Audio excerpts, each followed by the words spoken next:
चलो तो बताओ क्यूरी वाइज का नियम चल रहा था, अपन ने स्वचुंबकत्व की व्याख्या कर ली थी। मैंने आपको क्यूरी वाइज का नियम दिया था। अनुचुंबकीय क्वांटम सिद्धांत से अपन ने मान भी लिख लिया था। Vx का मान रख दिया x के न्यून मानों के लिए और x का मान ये होता है। ठीक है, अब आपको करना कुछ भी नहीं था। क्लियर नहीं दिख रहा है? किसी को भी नहीं दिख रहा है क्लियर?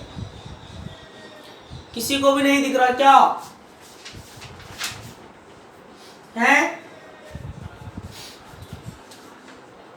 जल्दी बोलो।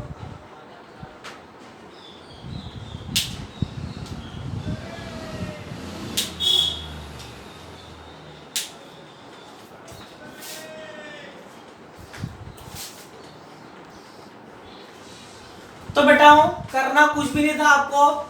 इसको दे दो इक्वेशन नंबर फर्स्ट। तब इक्वेशन 1 से बताओ m बराबर क्या हो जाएगा? m बराबर J G N mu B J plus 1/3j। x का मान रख रहा हूं J G mu B B plus mu naught lambda m upon mu naught lambda m upon K T. तो बताओ m बराबर क्या आ जाएगा? m बराबर J J J square G square mu B square J square G square mu B square और क्या है एन एन और B plus mu naught lambda M upon K T और फिर क्या है जे प्लस 1/3j। यही आएगा बबलू, यही आएगा बबलू। हाँ या ना बोलते रहो, हाँ या ना बोलते ही रहो। और बताओ मुझे बताओ, अपन ने जब स्वचुंबकत्व की व्याख्या कर रहे थे तो वहां टीसी अपॉन लैम्डा बना था। स्वचुंबकत्व की व्याख्या है तो टीसी अपॉन लैम्डा बना था। बताओ क्या था?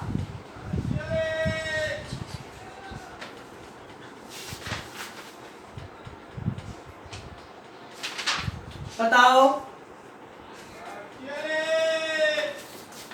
क्या था? J plus 1 G square mu B square mu naught upon K. देखो पीछे जाके देखो।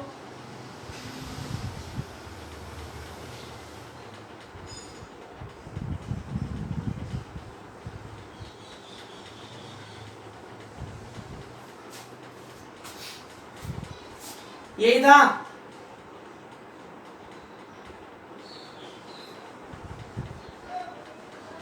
या डायरेक्ट अपने सी किसको माना था?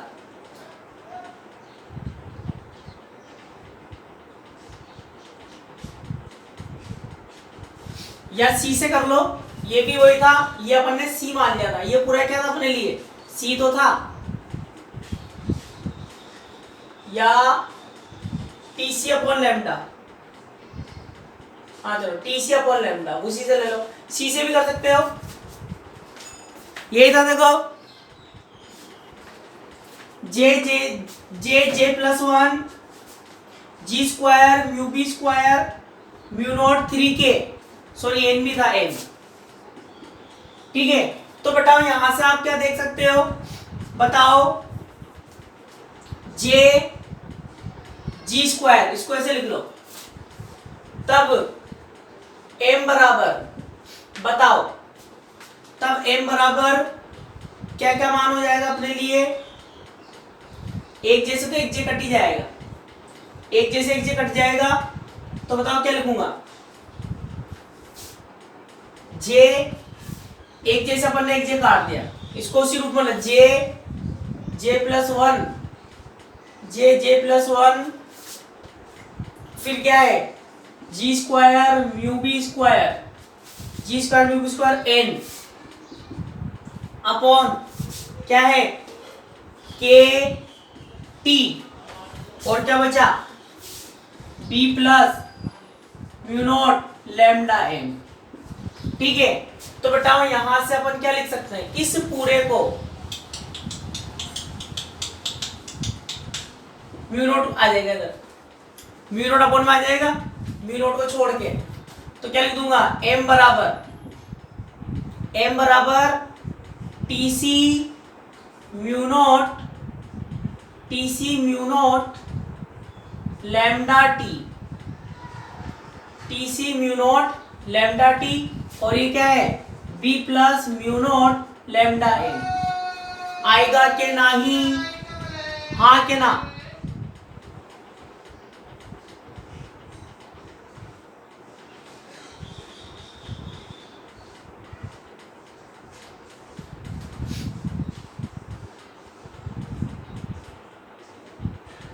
सॉरी 3J भी आएगा 3J।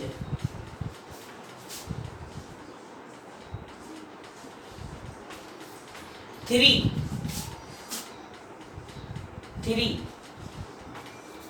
ठीक है,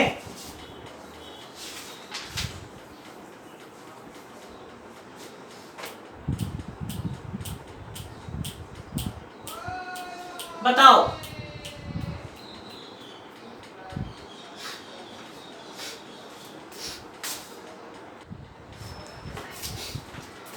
इसको अंदर इंटू कर देंगे, प्लस क्या हो जाएगा C lambda mu naught M upon C lambda mu naught M upon mu naught T, mu naught से म्यू नॉट कटेगा। ठीक है, तो m बराबर इसको इधर लेके आ जाओ, माइनस का सी लैम्डा एम अपॉन टी, और ये क्या है म्यू नॉट टी है ना, ठीक है C B upon mu naught T. ठीक है, तो बताओ इस सी लैम्डा को क्या लिख सकता हूं, m कॉमन आ गया, पहले देख लो इधर m कॉमन आ गया, 1 माइनस सी लैम्डा क्या हो जाएगा टीसी अपॉन टी, सी लैम्डा क्या होता है टीसी होता है। ठीक है, और सी इस b को क्या लिख दूं mu naught H upon mu naught T, क्या लिख देता हूं, चूंकि सी लैम्डा लिखा अपन ने टीसी और b बराबर क्या होता है म्यू नॉट एच होता है। ठीक है, तो म्यू नॉट से म्यू नॉट कट गया, और h को अपॉन में ले आओ, m अपॉन एच बराबर ये क्या हो जाएगा, इसको इधर ले लो एलसीएम लेके,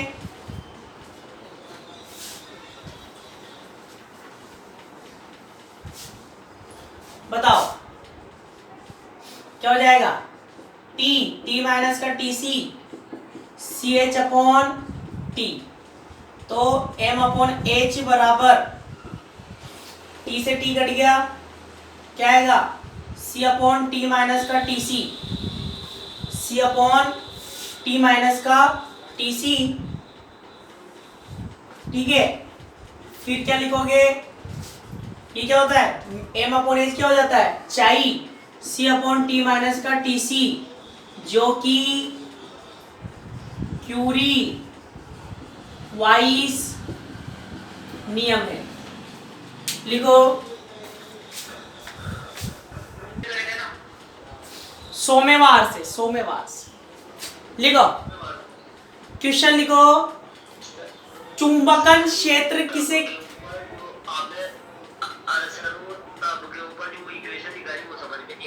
कौन सी बेटा,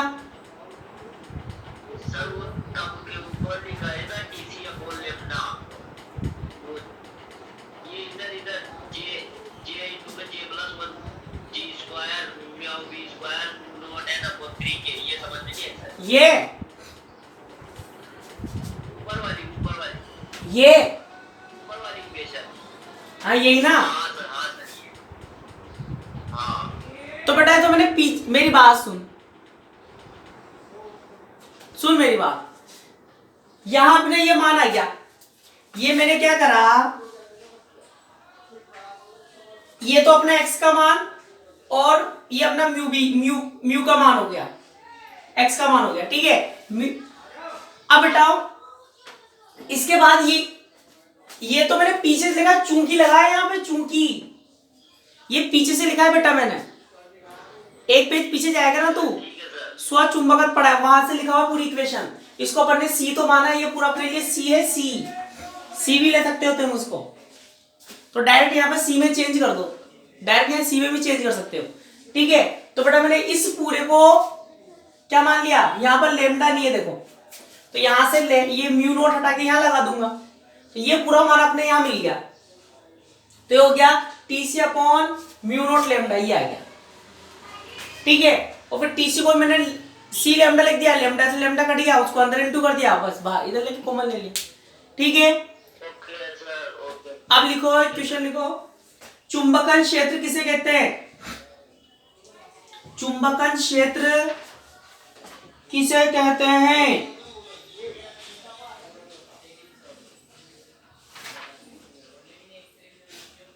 चुंबकन क्षेत्र किसे कहते हैं, इसमें लिखो आंसर में। तो बताओ मैंने आपको पहले भी समझाया था, एक तो होता है बी और एक होता है एच, बी और एच। बी को बोलते हैं चुंबकीय क्षेत्र, मैग्नेटिक फील्ड, और एच को क्या बोलते हैं बताओ, magnetising field intensity, magnetising field intensity बोलते हैं एच को, ठीक है। दोनों में क्या डिफरेंस होता है, ये तो होता है पदार्थ का चुंबकीय क्षेत्र, जो पदार्थ में जो चुंबकीय क्षेत्र होता है वो होता है बी, और एच क्या होता है, एच क्या होता है कौन बताएगा, मुक्त धारा का क्षेत्र, मुक्त धारा का क्षेत्र जो होता है बेटा वो होता है एच। ध्यान सुनो, बी को क्या बोल रहा हूं मैं, पदार्थ का, जैसे मान लो ये कोई पदार्थ है, ये चुंबक है, ये कोई पदार्थ है, ये चुंबकीय पदार्थ है, मैग्नेटिक मटेरियल है, तो इसका जो मैग्नेटिक फील्ड होगा, मटेरियल का जो मैग्नेटिक फील्ड होगा उसको तो लिखूंगा बेटा मैं बी से, किससे लिखूंगा, बी से। और अगर मैं इसमें करंट फ्लो कर दूंगा, किसमें फ्लो, इसमें करंट फ्लो करके अगर मैं मैग्नेटिक फील्ड चुंबकीय क्षेत्र उत्पन्न करूंगा तो उसको लिखूंगा एच से, मतलब धारा बहाने से जो चुंबकीय क्षेत्र आएगा उसको एच से अपन दर्शाते हैं। अब दोनों में डिफरेंस क्या है, ध्यान सुनो, बी को मैं चुंबकीय क्षेत्र क्यों बोल रहा हूं बताओ, क्योंकि ये पदार्थ है, पदार्थ चुंबक क्यों है, क्योंकि पदार्थ का प्रत्येक परमाणु चुंबक होता है, मतलब एटम चुंबक होता है। एटम चुंबक क्यों है, क्योंकि एटम में क्या बह रही है, धारा बह रही है, एटम में क्या फ्लो हो रहा है, करंट। पर बेटा एटम में जो करंट फ्लो हो रहा है, परमाणु में जो करंट फ्लो हो रहा है वो हो रहा है इन बद्ध इलेक्ट्रॉन की वजह से, किसकी वजह से, बद्ध इलेक्ट्रॉन, बाउंडेड इलेक्ट्रॉन की वजह से, तो उसकी वजह से उत्पन्न होता है बी। भाई परमाणुओं का जो क्षेत्र होता है वो होता है बी। अब बी क्यों उत्पन्न हो रहा है, क्योंकि परमाणु में धारा बह रही है, एटम में करंट फ्लो हो रहा है, पर वो करंट किस की वजह से फ्लो हो रहा है, बाउंडेड इलेक्ट्रॉन की वजह से। और ये कब उत्पन्न होता है, जब मुक्त इलेक्ट्रॉन की वजह से धारा बहती है, फ्री इलेक्ट्रॉन की वजह से धारा बहती है। तो दोनों में कोई तुमसे डिफरेंस पूछ ले तो क्या बोलोगे कि ये तो बाउंडेड इलेक्ट्रॉन की वजह से, अर्थात परमाणुओं के अंदर बहने वाली धारा की वजह से,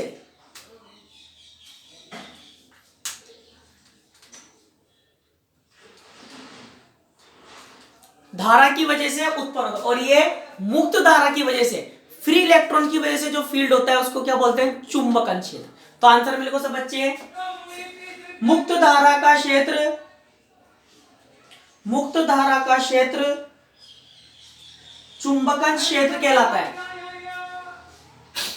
मुक्त धारा का क्षेत्र चुंबकन क्षेत्र कहलाता है।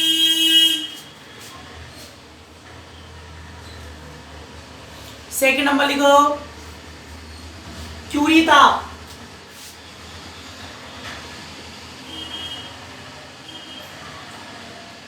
क्यूरी ताप क्या होता है बेटा, क्यूरी ताप वह ताप जिस पर लोह चुंबकीय पदार्थ क्या बन जाते हैं, अनुचुंबकीय बन जाते हैं, फेरोमैग्नेटिक पैरामैग्नेटिक में बदल जाते हैं। तो लिखो वह ताप जिस पर लोह चुंबकीय पदार्थ का व्यवहार अनुचुंबकीय पदार्थ के समान हो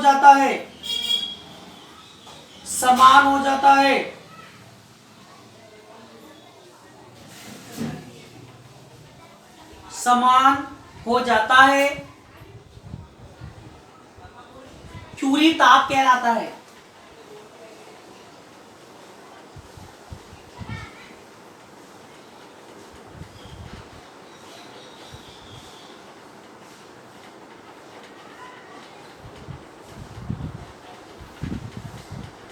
लिख लिया।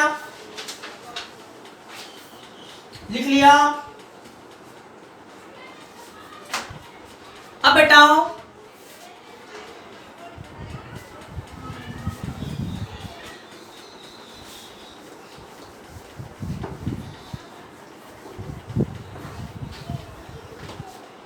लिख लिया। अब बेटा एक छोटा सा टॉपिक और लिखा रहा हूं मैं आपको, कभी कभी पूछ लेता है, कभी कभी क्या होता है, पूछ लेता है। तो देखो एक टॉपिक हाइजेनबर्ग विनिमय अन्योन्य क्रिया, हाइजेनबर्ग विनिमय अन्योन्य क्रिया, हाइजेनबर्ग विनिमय अन्योन्य क्रिया।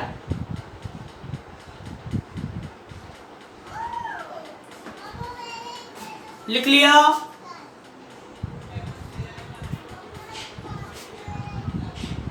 लिख लिया।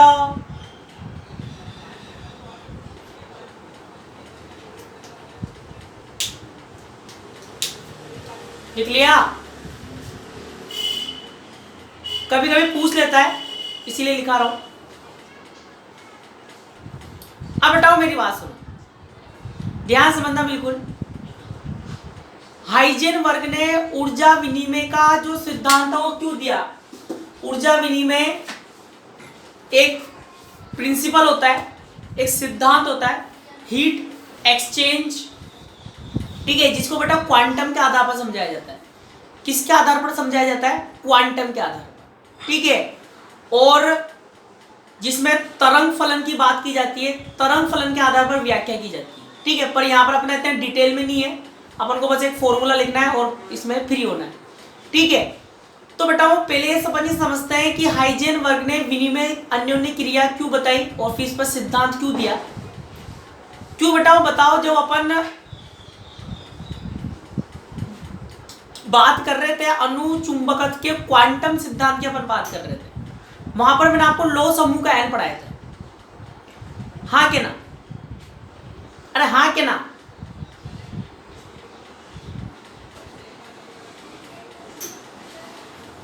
अरे हाँ हूं तो बोलो, जल्दी बोलो। Very good. तो मुझे बताओ वहां पर कौन सी घटना हुई थी?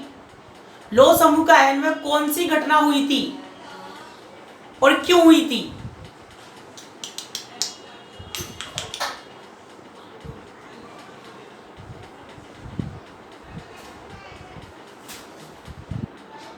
बहुत टाइम लगाते हो तुम बताने में यार, सुनो ध्यान से। तो लौह समूह का आयन में बेटा कक्षीय गति का दमन हो गया था।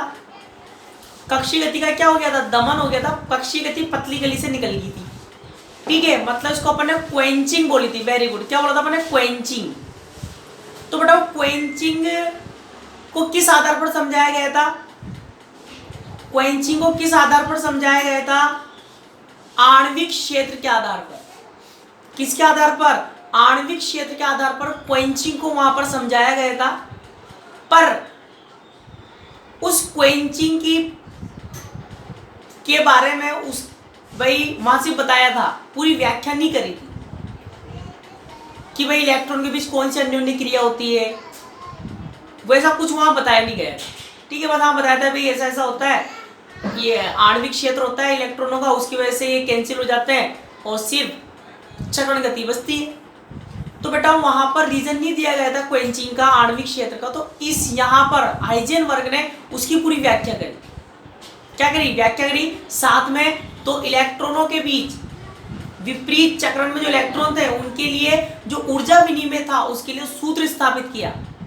वो स्थापित नहीं करना अपन को डायरेक्ट लिखना है यहाँ पे, ठीक है। सूत्र स्थापित किया और उसने बताया कि भाई ये अन्योन्य क्रिया होती है, इस अन्योन्य क्रिया से इलेक्ट्रॉनों के बीच ऊर्जा का विनिमय होता है, ठीक है। तो लिखो फटाफट, सब बच्चे लिखो। हाइजेनबर्ग ने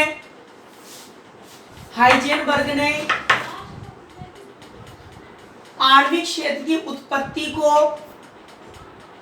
हाइजेनबर्ग ने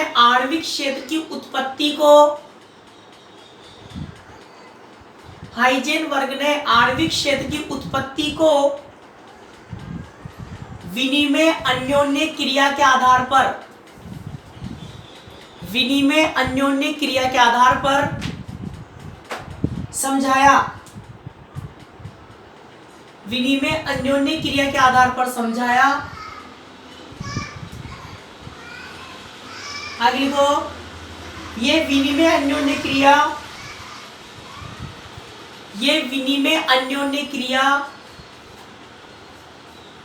पाउली के अपवर्जन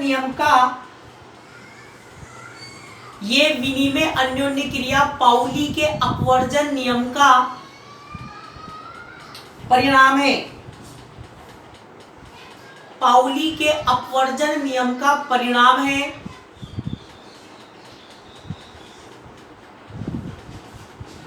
यदि दो इलेक्ट्रॉन पाउली के अपवर्जन नियम का परिणाम है, यदि दो इलेक्ट्रॉन जिनके चक्रण क्रमशः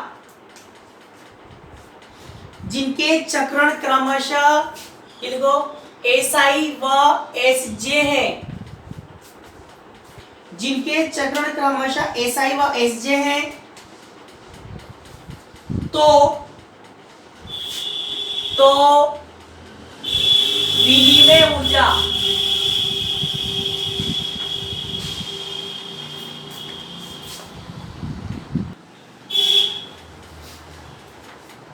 तो इलेक्ट्रॉनों के मध्य जो बेटा जो ऊर्जा का विनिमय होता है उसका सूत्र दिया, ठीक है। सूत्र स्थापित नहीं अपने सिलेबस में, यहाँ डायरेक्ट लिखते हैं अपन।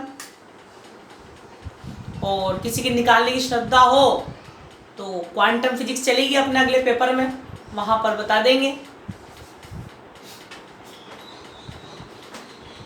लिख लिया।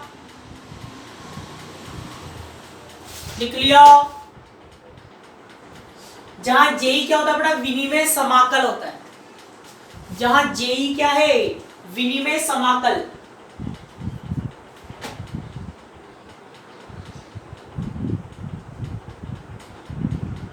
लिख लिया। अगले लाइन से लिखो, जिन पदार्थों के लिए जेई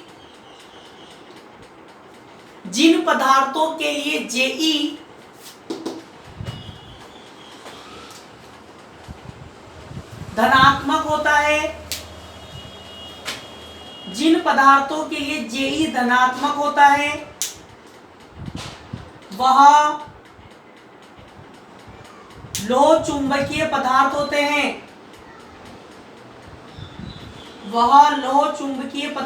हैं। और जिनके लिए जेई ऋणात्मक होता है,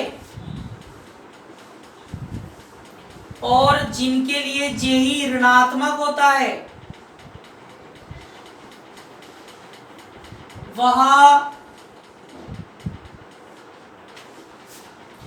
अनुचुंबकीय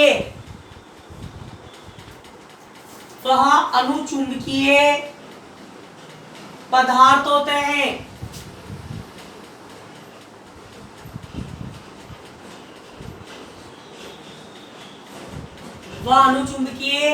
पदार्थ होते हैं। अगली लाइन से लिखो,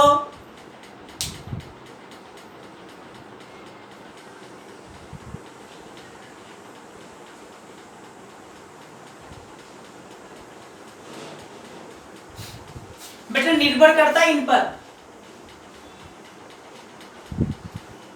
एसआई और एसजे पर। बता, अपन ने लौह समूह के आयन लिखे थे, तो लौह समूह के आयन में कौन अपूर्ण होता है, कौन सा कोश अपूर्ण होता है?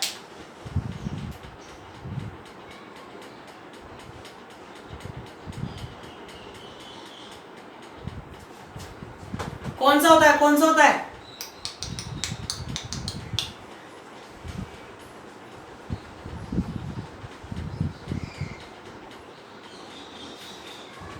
आगे लिखो,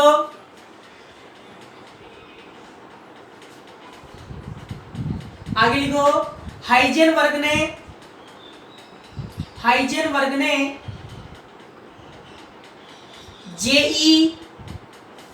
जेई को R/R0 के साथ आलेखित किया, जेई को R/R0 के साथ आलेखित किया, तो यह आलेख चित्रानुसार प्राप्त हुआ, चित्रानुसार प्राप्त हुआ।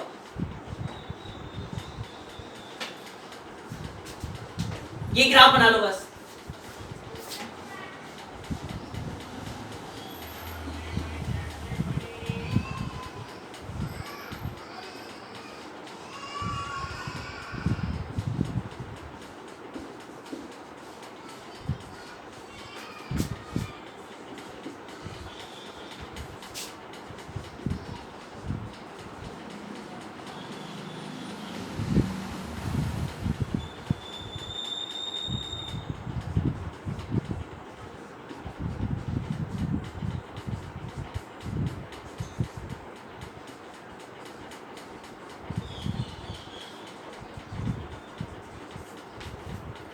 इनके लिए क्या है, जे का मान पॉजिटिव आया तो बेटा इनको क्या बोला गया, लो चुंबकीय, और एमएन के लिए क्या है, नेगेटिव, तो अनुचुंबकीय।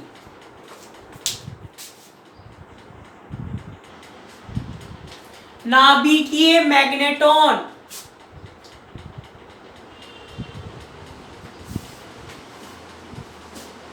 नाभिकीय मैग्नेटॉन किसे कहते हैं?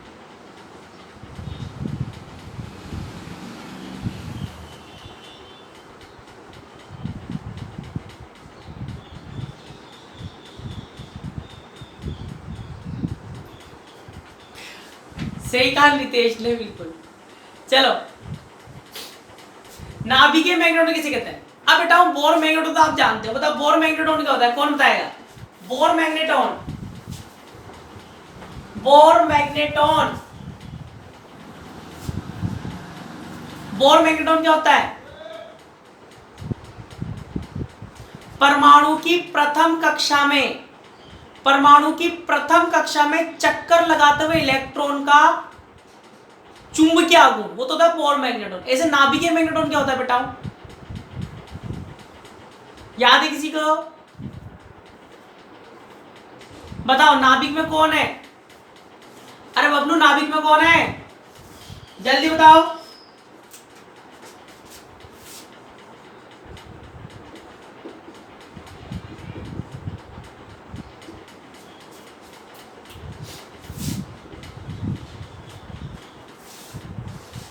Very good, electron, very good, very good. Proton, तो बेटा नाभिक की प्रथम कक्षा में, नाभिक की प्रथम कक्षा में जो प्रोटॉन चक्कर लगाता है उसका चुंबकीय आघूर्ण क्या कहलाता है? नाभिकीय मैग्नेटॉन। पर आवेशित तो बेटा कौन होता है? प्रोटॉन होता है, इसलिए प्रोटॉन बोलते हैं। तो लिखो, नाभिक की प्रथम कक्षा में, नाभिक की प्रथम कक्षा में चक्कर लगाते हुए, चक्कर लगाते हुए, नाभिक की प्रथम कक्षा में चक्कर लगाते हुए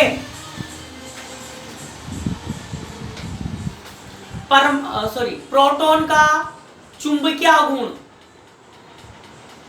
प्रोटॉन का चुंबकीय आघूर्ण नाभिकीय मैग्नेटॉन कहलाता है। नाभिकीय मैग्नेटॉन कहलाता है। नाभिकीय मैग्नेटॉन कहलाता है। इसका मान ये लिख लो, इसका मान ये लिख लो। किसी को जल्दी तो नहीं है ना, 3 क्वेश्चन और लिखाने छोटे छोटे से। इसका मान ये लिख लो।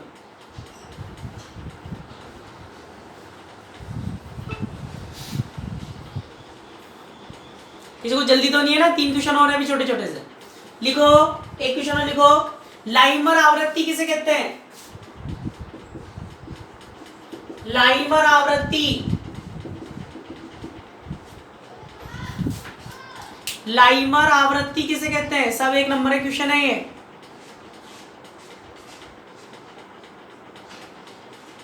इसमें लिखो बताओ, चुंबकीय क्षेत्र की उपस्थिति में, चुंबकीय क्षेत्र की उपस्थिति में बताओ लाइमर आवृत्ति कौन से पदार्थ में आई थी? अनुप्रतिलो, अनुप्रतिलो, जल्दी बताओ।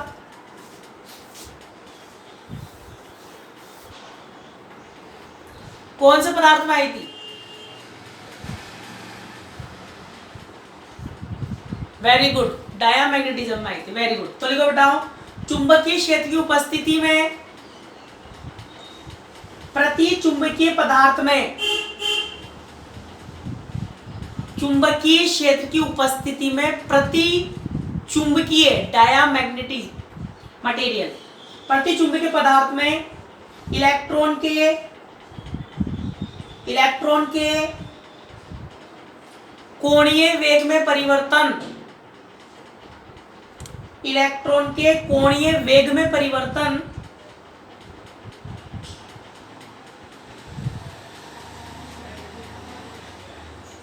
लाइमर आवृत्ति कहलाती है। कोणीय वेग में परिवर्तन लाइमर आवृत्ति कहलाती है।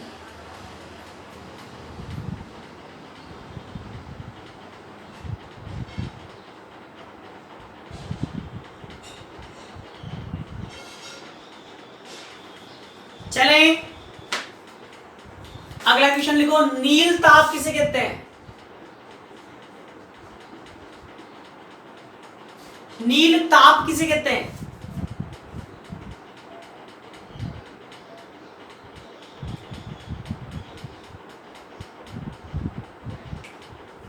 नील ताप सुना है पहले नाम?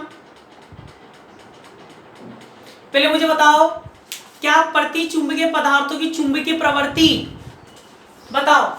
चाई बराबर C/T तो होता है बेटा अनुचुंबकीय के लिए, पैरामैग्नेटिक के लिए।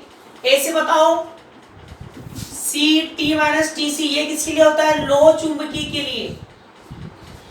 ठीक है, अणु के लिए चुंबकीय प्रवृत्ति ताप के विरुद्ध समानुपाती, लो के लिए T-TC के विरुद्ध समानुपाती। ऐसे बताओ क्या प्रति पर भी निर्भर करती है क्या? प्रति चुंबकीय के लिए भी चाई ताप में कोई संबंध है क्या? जो काई है, काई चुंबकीय प्रवृत्ति ताप पर निर्भर करती है क्या?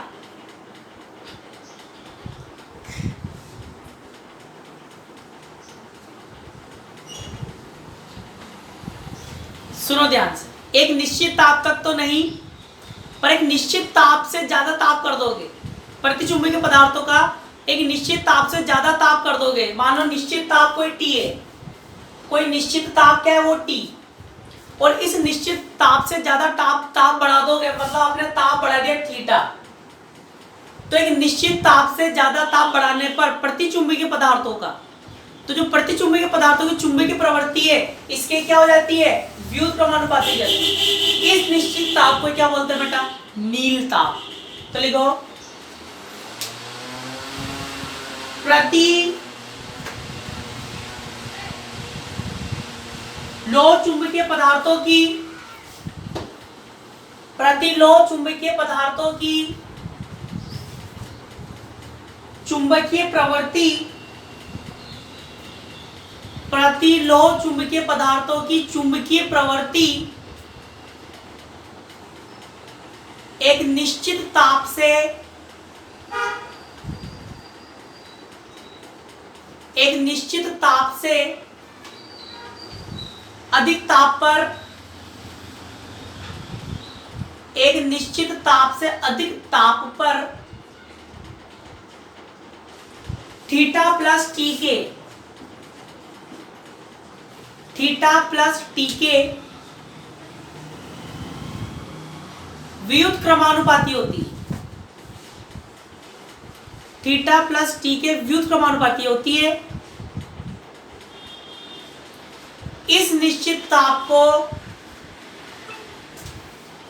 इस निश्चित ताप को नील ताप कहते हैं।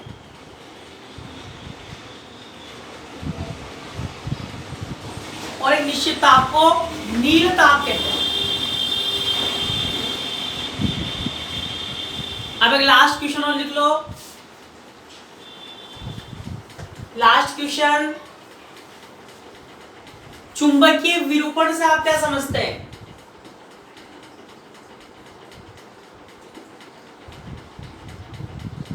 चुंबकीय विरूपण से आप क्या समझते हैं? चुंबकीय विरूपण से आप क्या समझते हैं?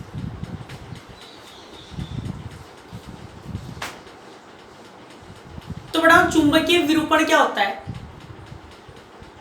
सुनो ध्यान से, बताओ। मान लिया दो डोमेन है। क्या है? दो डोमेन है। डोमेन, डोमेन किससे मिलकर बना होता है? परमाणु से। डोमेन किससे मिलकर बना हुआ है? परमाणु से। ठीक है, दो डोमेन है, मान लो विपरीत दिशा में है। कौन सी दिशा में है? विपरीत मान लो ये।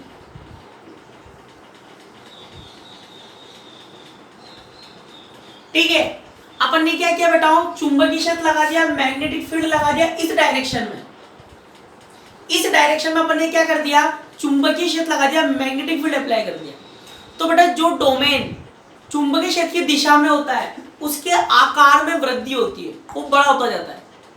और जो डोमेन चुंबकीय क्षेत्र की विपरीत दिशा में होता है उसके आकार में क्या होती है? कमी होती है। क्यों? मान लो क्लास में दो ग्रुप है, एक अच्छे बच्चों का ग्रुप, एक खराब बच्चों का ग्रुप। टीचर आया, मास्टर ने सबको मोटिवेट किया, बेटा पढ़ लो वरना फेल हो जाओगे, ये वो। ठीक है, तो अब क्या हुआ? जो खराब ग्रुप था उसके बच्चे भी टूट टूट कर आएंगे, अच्छे ग्रुप में आएंगे, तो अच्छे ग्रुप का आकार क्या होगा बेटा? बढ़ने लग जाएगा। तो ऐसे ही इसके जो परमाणु है इसको छोड़ छोड़ कर कहाँ जाते हैं? इसके साथ जुड़ते जाते हैं।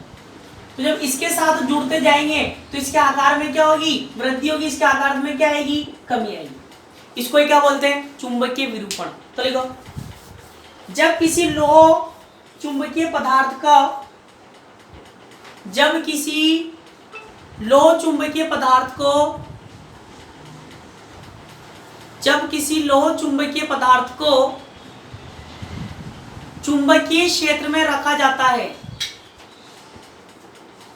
जब किसी लोह चुंबकीय पदार्थ को चुंबकीय क्षेत्र में रखा जाता है, वैभव बेटा भी 5 मिनट बाद बीएससी फर्स्ट ईयर स्टार्ट होने वाली है, बस 5 मिनट और रुक जा। वैभव बेटा 5 मिनट और रुक जा।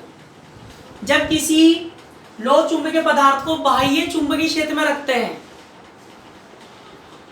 जब किसी लोह चुंबकीय पदार्थ को बाह्य चुंबकीय क्षेत्र में रखते हैं तो डोमेनों के संरेखण के कारण, तो डोमेनों के संरेखण के कारण पदार्थ, डोमेनों के संरेखण के कारण पदार्थ चुंबकित हो जाता है।